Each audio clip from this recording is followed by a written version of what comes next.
وہ price stability کے اندر بھی امپیکٹ کرتا ہے. اور اس کے ساتھ جو لنک ہے چیز وہ کیا ہے, ڈالر کی پرائس جو ہے وہ تیل کے ساتھ لنکڈ ہے. سو جو ڈالر اور تیل کا جو ریشو ہے وہ ڈائریکٹلی امپیکٹ کرتا ہے. دنیا میں اس وقت ہم دیکھ رہے تھے کہ چائنا کی وجہ سے, مختلف چیزوں کی وجہ سے امریکن ڈالر جو ہے کمزور ہو رہا تھا, لیکن جب جنگ ہوتی ہے تو تیل کی پرائسز ہائی ہوتی ہیں. تیل کی پرائسز ہائی ہونے کا مطلب یہ ہے کہ ڈالر کی پرائسز بھی ہائی ہوتی ہیں, کیونکہ لوگ زیادہ ڈالرز استعمال کرتے ہیں کم تیل کو لینے کے لیے. اس سے پہلے باوجود اس کے کہ سینکشنز لگی ہوئی تھی, ایران کا جو تیل ہے وہ بین الاقوامی سمندروں میں موجود بھی تھا اور اس کے ذریعے تیل کی جو ہے فروخت بھی ہو رہی تھی. اسی طرح روس سے بھی فروخت ہو رہی تھی. لیکن اب سب سے بڑا امپیکٹ کدھر آئے گا؟ سب سے بڑا امپیکٹ آئے گا یورپ پہ, جو مشرق وسطیٰ اور رشین تیل پہ جن کا انحصار تھا. تو اب اگر رشین تیل بھی نہیں ہے, ایرانین تیل بھی نہیں ہے, تو اس کا امپیکٹ. اور دوسرا امپیکٹ آئے گا ایشیا پیسفک پہ, جس میں آسٹریلیا, جس میں جاپان, یہ ممالک شامل ہیں. ہاں, جاپان اس وقت بڑی کوشش میں ہے کیونکہ کسی طرح چین کے ساتھ اپنے اور روس کے ساتھ اپنے تعلقات ٹھیک کر لے, اور سائبیریا میں وہ کام کرتا ہوا نظر بھی آ رہا ہے. لیکن اس کا ڈائریکٹ امپیکٹ امریکن اکانومی کے اوپر آئے گا, جہاں امریکن ڈیفینس انڈسٹری ایکسپینڈ کرے گی. امریکہ جو ہے آئل پرائس ہائک سے ان کو فائدہ ہوگا. تو ایک طرح سے یہ ایک ماسٹر اسٹروک ہے پریزیڈنٹ ٹرمپ صاحب کا, جہاں انہوں نے اپنے جو ایئرلائنز ہیں ان کو بھی واضح کر دیا یا وہ امریکہ کے ساتھ کھڑے ہو یا امریکہ کے خلاف, اور دوسری طرف دوبارہ امریکن اکانومی کو ایک میجر جو ہے بوسٹ بھی دے دیا. بالکل, معاشی لحاظ سے کتنا امپیکٹ پڑ سکتا ہے؟ ڈاکٹر صاحبہ نے اس پر جو ہے وہ بہت ہی مفصل گفتگو کی ہے. ڈاکٹر صاحبہ ساتھ ہی موجود رہے گا سابق سفارتکار جمیل احمد صاحب نے بھی جوائن کیا, انہیں بھی شامل گفتگو کرتے ہیں. جمیل صاحب بہت شکریہ سما کو وقت دینے کے لیے. سر, کیسے دیکھتے ہیں اس تمام تر معاملات کو؟ اب تو چونکہ بہت زیادہ ڈیولپمنٹ ہو رہی ہے ہر گزرتے لمحے کے ساتھ, اور ایسے میں ہم نے دیکھا کہ آرمی چیف کو شہید کیا گیا ایران کے, جس کے فوری بعد امیر حبیب کو ایران کے نئے آرمی چیف تعینات کر دیا گیا. خبر ایجنسی یہ رپورٹ کر رہی ہے. جمیل صاحب, اس کے علاوہ آپ کیا سمجھتے ہیں اب ایران کا کیا سٹانس ہے؟ ایران کے پاس اب کیا آپشنز ہیں؟ اب کیا اگلا لاہ عمل ہے جو ایران اپنا سکتا ہے؟ ایران کے ایگزسٹینشل تھریٹ ہے ایران کو, اور ایران کی بقا کا اب سوال ہے. اور ایران اگر اس پہ خاموش ہونے کا تو سوال ہی پیدا نظر نہیں آتا ہے. لیکن ایران اس میں ظاہر ہے دنیا چاہے گی کہ کسی طریقے سے بیچ میں آئے, کچھ اس میں میڈیٹ کرے, لیکن میڈیٹ تو بعد میں ہوگی بات. ابھی تو ایران نے یہ اناؤنس کر دیا ہے, فتویٰ بھی ابھی اناؤنس ہونے والا ہے. خبر یہی آ رہی ہے کہ فتوے میں اعلان جنگ کیا جا رہا ہے, فتویٰ دے دیا گیا ہے. تو اس کے بعد تو ظاہر ہے, میں پرسوں سے یہی کہہ رہا ہوں کہ ایک بھونچال آنے والا ہے. تو یہ بھونچال تو بالکل اب شروع ہو گیا ہے. ابھی یہ معاملہ تو ابھی شروع ہوا ہے, اور ایران نے کہا کہ جنگ تو شروع کی ہے اسرائیل نے, ختم ہم کریں گے. اس کا مطلب یہ ہوا کہ ایران کی ٹھیک ہے ایکسس آف ریزسٹنس کو اسرائیل نے کافی حد تک مدھم کیا, ختم کیا. اس میں حزب اللہ ہو گیا, حماس ہو گیا, سیریا میں جو ان کی پریزنس تھی وہ عراق میں بھی کافی حد تک, لیکن ابھی عراق میں پوٹنٹ ہے وہ. تو اس لحاظ سے کمزور کرنے کے بعد تو نظر آ رہا تھا کہ یہ باری ہے. اور اگر پچھلے کچھ اور نہیں تو پچھلے 3 دنوں کے بیان دیکھ لیں, یا جب سے یہ نیوکلیئر ایکارڈ کے بارے میں دوبارہ ری نیگوسیشن شروع ہوئی ہے امریکہ کی اور ایران کی, اور چھٹی ہونی تھی پرسوں, یعنی کہ سنڈے کو 5 ہو چکی تھی. ہر اس کے بعد اگر آپ نیگوسیشن کے سیشن کے بعد اگر آپ صرف بیانات کا ہم جائزہ لے لیں تو اس بیانات میں یہی نظر آ رہا تھا, America on behalf of Israel of course and America itself, وہ یہی کہہ رہا تھا کہ کوئی نیوکلیئر کی انریچمنٹ نہیں ہوگی, جبکہ ایران کہہ رہا تھا یہ ہمارا حق ہے اور ہمارے انٹرنیشنل قانون اجازت دیتا ہے, ہم بجلی بنائیں گے. اور تو محسوس یہی ہو رہا تھا کہ یہ ایکارڈ ہو نہیں سکے گا, کیونکہ جب ڈونلڈ ٹرمپ واک آؤٹ کر گئے JCPOA سے, یعنی کہ نیوکلیئر ایکارڈ سے, تو اس کے بعد ایران کے پاس ایک یہ انٹرنیشنل اختیار آ گیا کہ وہ IAEA کے اس میں تابع نہ رہے اس لحاظ سے, ایگریمنٹ کے لحاظ سے.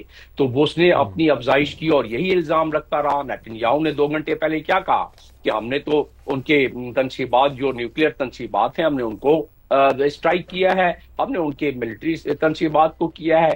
جبکہ وہاں کی فوٹیج یہ بتا رہی ہیں کہ جو اپارٹمنٹس, جو فلیٹس وہاں ہیں, جہاں سائنسدان تھے, جہاں پروفیسرز تھے, جہاں لیکچررز تھے, ان کو بھی جو ایسوسیٹیڈ تھے اس قسم کی ریسرچ اور تحقیق سے, ان کو موساد نے کنکرنٹلی زمینی لحاظ سے اپنے ایجنٹس کے ذریعے بھی اسیسینیشن کرائی ہے جو اطلاعات آ رہی ہیں. اب اس کا آگے ہونا کیا ہے؟ ایران تو کہہ چکا تھا کہ ہمارے اوپر حملہ ہوا، جس ملک کی فضاؤں سے یہ حملہ کیا گیا، جہاز گزریں گے یا میزائل آئیں گے، ہم ان کو نشانہ بنائیں گے. ایک تو یہ کہا. دوسری چیز انہوں نے کہہ دیا کہ ہم تنصیبات جو ہیں امریکہ کی، آپ نے دیکھ لیا کہ پچھلے 48 گھنٹے میں امریکہ نے اپنے فیملیز کو، جو ان کے فیملیز تھے، ان کو کہا کہ آپ ادھر سے چلے جائیں ان علاقوں سے، خاص طور پہ UAE، سعودی عربیہ اور باقی خلیج کے ممالک سے. تو اس کا مطلب تو یہ تھا کہ تیاری چل رہی تھی. مائیکل روبیو کہہ رہے ہیں کہ یہ تو یونیلیٹرل ہے انسٹانس اسرائیل کا کہ انہوں نے حملہ کیا ہے، ہم سے نہیں پوچھا ہے. اسرائیل کہہ رہا ہے کہ ہم نے تو کنسلٹ کیا ہے. تو لہٰذا یہ بات تو ممکن ہی نہیں ہے، کیونکہ آپ نے یہ بیان دیکھا ہوگا، ہم ساروں نے بیان دیکھا ہے کہ اسرائیل از امریکہ اینڈ امریکہ از اسرائیل. تو وہ اور جتنے بحری بیڑے اس وقت ہیں اس خطے میں، میڈیٹرینین سے لے کے ہمارے علاقے تک یعنی گلف تک، وہ تو اتنے بحری بیڑے پوری دنیا میں نہیں ہیں ابھی امریکہ کے. تو وہ تیاری کس چیز کی غمازی کرتی تھی. تو اب محسوس یہ ہوتا ہے کہ ایران نے تو ریٹیلیٹ کرنا ہی کرنا ہے.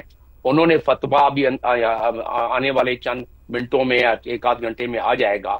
اور اس کے بعد جو ان کو نقصان ہوا ہے ان کے ریولوشنری گارڈ کے کمانڈر کا، ان کے غلام علی راشد صاحب کا، اور کئی ملٹری کے ان کے سربراہان ہیں، تو وہ انہوں نے جلدی کیونکہ عام فورسز میں تو یہ ہوتا ہے کہ اگر ایک آدمی جاں بحق ہوا تو اس کے بعد دوسرا اس کا نمبر 2. تو یہ جب ابھی آرگنائز اگلے 1-2 گھنٹے میں ہو جائے گا تو باقی تو ان کی تیاری، ان کو پتا تھا کہ یہ ہونے والا ہے ایران کو، اور ایران کو پتا تھا کہ ہم کیا کریں گے. اب ایک چیز اس میں بڑی ہے کہ جو خلیج کی آبادی ہے اس میں کویت میں تقریباً کوئی 40% کے قریب شیعہ برادرز ہیں وہاں، اور اس کے علاوہ بحرین میں 55% ہیں، اسی طرح UAE میں 20% ہیں. یہ تمام ویسے تو سارے جتنے بھی علاقوں میں رہنے والے لوگ ہیں، وہ ان کا دل تو یقیناً ان کو ملال ہوگا اس بات پر، اور ہونا چاہیے کہ بھئی ہم کیونکہ میں پچھلے 4-5 سالوں سے یہی کہہ رہا ہوں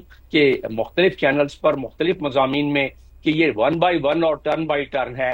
تو ابھی اس لحاظ سے ایران کی تو باری آ گئی، اور اس میں اگر آگے چل کے دیکھیں کس کی آتی ہے. اگر اس معاملے کو، یہ تو خیر دوسرا ٹاپک ہو جائے گا، اس وقت ایران کی اگر آپ بات کریں تو ایران اس پہ ریٹیلیٹ کرے گا. کس انداز میں کرے گا؟ محسوس یہ ہوتا ہے اس وقت، جو میں سمجھتا ہوں، جو تجزیہ کہتا ہے وہ یہ ہے کہ وہ اسٹرائک کرے گا اسرائیل پر. ابھی بیسس کی باری نہیں، کیونکہ امریکہ آفیشلی ایکسیپٹ نہیں کر رہا ہے کہ وہ انوالو ہے. تو اس لحاظ سے یہ انٹرنیشنل، کیونکہ ایران بڑے جچے تلے الفاظ میں لیتا ہے اپنا ایکشن. اس مرتبہ محسوس ہوتا ہے کہ وہ جچے تلے الفاظ تو اپنی جگہ پر، لیکن اس کا اپنی ایگزسٹنشل، اپنی بقا کو بچانے کے لیے اس مرتبہ جو اس کے پاس قوت صلاحیت ہے، اور بڑی قوت صلاحیت ہے، پورے خلیج میں سب سے بڑی طاقت تو وہی ہے. یہ بڑا اہم سوال ہے جمیل صاحب جو آپ نے یہ اٹھایا ہے. یہ بڑا اہم نقطہ بھی ہے کہ اب ایران کی ریٹیلیشن دیکھنی ہوگی، کس طرح سے وہ ریٹیلیٹ کرتا ہے اور کس طرح سے وہ اس کا جواب دیتا ہے. کیا وہ اسٹرائک کس طرح ایئر اسٹرائک کرتا ہے، یا پھر ڈرون کے ذریعے اسٹرائک کرتا ہے، میزائل کے ذریعے اسٹرائک کرتا ہے. تو احمد سعید مناز صاحب بھی ہمیں جوائن کر چکے ہیں. احمد سعید مناز صاحب، ایک تو اوور آل سچویشن کے اوپر آپ کیا سمجھتے ہیں کہ یہ سچویشن کہاں جا کر ختم ہوگی، اور دوسرا اب ایران کے پاس کیا آپشنز ہیں، کس طرح سے وہ اسٹرائک کر سکتا ہے؟ جی کافی ایوالونگ سچویشن ہے اس وقت ایران کے اندر، اور اسپیشلی جس پہ امپیکٹ آئے گا پاکستان کے اوپر بھی، ڈیسیژن میکر جو ہمارے سرکلز ہیں وہاں پہ امپیکٹ آئے گا. جمیل صاحب بالکل ٹھیک فرما رہے تھے کہ ٹرن بائی ٹرن 1 by 1 والی بات ہے یہاں پر. وہ مائٹ از رائٹ کی جو ہے وہ تھیوری جو ہے وہ اس وقت پوری دنیا پہ اس وقت مسلط ہے. وہ جو انٹرنیشنل لبرلزم یا گلوبلائزیشن کی بات کی جاتی تھی انٹرنیشنل ریلیشنز کے اندر، وہ بڑی بری طرح پریزنٹڈ ہوئی ہے. وہی مائٹ از رائٹ، اور جس کے ہاتھ میں طاقت ہے اور جس کی جیب بھری ہوئی ہے پیسوں سے یا اکانومی اس کی اسٹرانگ ہے، وہ دنیا کو رول کرتے ہوئے نظر آتے ہیں. اب مستقبل کے اندر میں سمجھتا ہوں کہ ایران نے اکتوبر 2024 کے اندر بھی ضرور ریٹیلیٹری اٹیک کیا تھا، لیکن وہ سمبولک کائنڈ آف جو ریٹیلیشن تھی کہ جس میں ایسا لگتا تھا کہ جیسے کو انفارم کر کے یہاں سے ڈرونز کے میزائل بھیجے جا رہے ہیں، جو چند کی وہاں پہ اسرائیل کی سرزمین پہ گرے، باقیوں کے راستے میں انگیج کر لیا گیا. تبھی بھی آپ دیکھیں تو ایریل جو اٹیکس ہوئے ہیں وہ اسرائیل سے فلائی کر کے یہاں تک آنا،